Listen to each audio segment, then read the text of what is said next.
Buongiorno ragazzi, oggi siamo partiti un po' tardi da casa perché eravamo un po' stanchi e abbiamo deciso di venire in questa zona sopra un pezzo per raggiungere il Monte Corno attraverso una bella passeggiata. Il punto di partenza può essere da qua, vedete questa osteria con cucina Monte Iovo dove potete fare anche uno spuntino veloce e da qui potete muovervi per una serie di percorsi molto vari e tutto sommato semplici con poco dislivello. Noi oggi abbiamo scelto questo, Cima Corso Iof.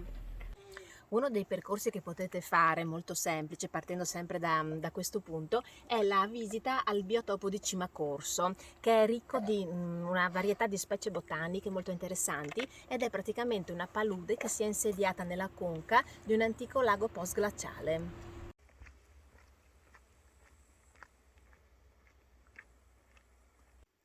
Il sentiero si inoltra attraverso una forestale molto agevole, molto bella, che noi diamo quasi per scontato, nel senso che non ci soffermiamo a guardare i particolari lungo questo percorso, però i bambini ci insegnano proprio questo, a guardare la natura con degli occhi meravigliati. Guardate, qua adesso non si vedono, ma c'erano delle meravigliose farfalle colorate appoggiate sul fiore. Maddalena le guardava e così insegna anche a me ad apprezzare questi piccoli particolari. Fino ad ora tutto il percorso è stato all'ombra e vi garantisco io un bellissimo frescume rispetto al caldo che abbiamo giù nelle città. Adesso arrivati ad un bivio prenderemo la direzione Cross dove Lorenzo mi ha promesso uno stupendo panorama.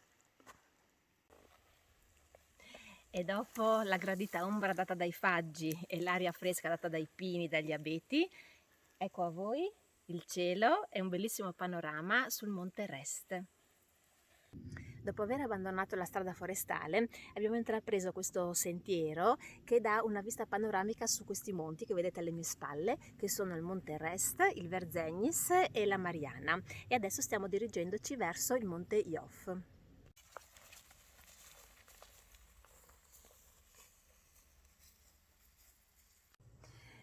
La deviazione che abbiamo fatto prima dalla forestale che vi ho appunto descritto lungo quel sentiero poi ci riporta al punto di prima, infatti lo riconoscete dove ci siamo fermati prima, per intraprendere adesso un percorso che ci porterà sul crinale del Monte Iof, da questa parte. Adesso stiamo camminando su questo bellissimo percorso, sentiero che voi vedete, che è mantenuto da dei volontari locali qui di Ampezzo che vogliono mantenere giustamente la biodiversità del posto, però farla vedere anche ai turisti e permettere di camminare su un percorso così agevole. Complimenti! Che meraviglia qua sotto!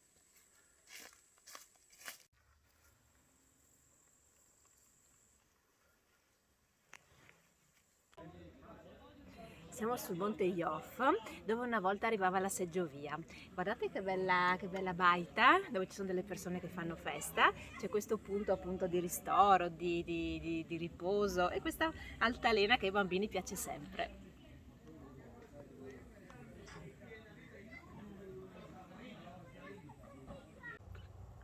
Adesso stiamo scendendo per ritornare alla base lungo la vecchia pista da sci. Come vi dicevamo è un percorso molto facile da fare proprio anche la domenica pomeriggio se vi va. Circa 3 ore ci abbiamo impiegato, il dislivello saranno 400 metri di dislivello, non di più, e merita veramente, molto semplice, ve lo assicuro. Eccoci tornati al punto da cui siamo partiti. Come vi dicevamo, questa bellissima osteria in cui si mangia bene come punto di arrivo per rifocillarvi.